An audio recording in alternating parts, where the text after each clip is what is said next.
தமிழகத்தில் வறட்சியால் விவசாயிகள் அனைவரும் தற்கொலை செய்து கொள்ளவில்லை என உச்சநீதிமன்றத்தில் தமிழக அரசு தெரிவித்துள்ளது. இது தொடர்பான வழக்கு இன்று உச்சநீதிமன்றத்தில் விசாரணைக்கு வந்தபோது தமிழக அரசு சார்பில் பிரமாண பத்திரம் தாக்கல் செய்யப்பட்டது. ஒரு சில விவசாயிகள் மட்டுமே வறட்சியால் தற்கொலை செய்து கொண்டதாகவும் மேலும் சிலர் சொந்த பிரச்சினைகளுக்காக தற்கொலை செய்து கொண்டதாகவும் அதில் குறிப்பிடப்பட்டுள்ளது. உச்சநீதிமன்றத்தை தமிழக அரசு ஏமாற்ற பார்ப்பதாக தேசிய தென்னிந்திய நதிகள் இணைப்பு விவசாயிகள் சங்க தலைவர் ஐயாக்கண்ணு குற்றம் சாட்டினார். சென்னையில் உள்ள அண்ணா அறிவாலயத்தில் திமுக செயல் தலைவர் ஸ்டாலினை சந்தித்த ஐயாக்கண்ணு முழு அடைப்பு போராட்டத்திற்கு நன்றி தெரிவித்தார்.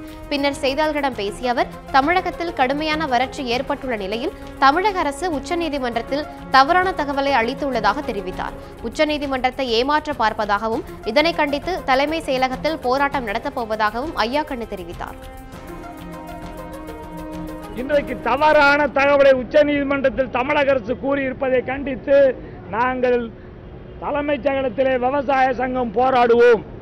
தவறான தகவல் கொடுத்தா அப்புறம் எப்படி மத்திய சர்க்கார் நஷ்டம் தரும்? எங்களுக்கு கிடைக்காதுல்ல. மத்திய சர்க்கார்ட்ட ஒரு அறிக்கை, உச்சநீதிமன்றத்தில் ஒரு அறிக்கை இப்படி கொடுத்துருக்காங்க.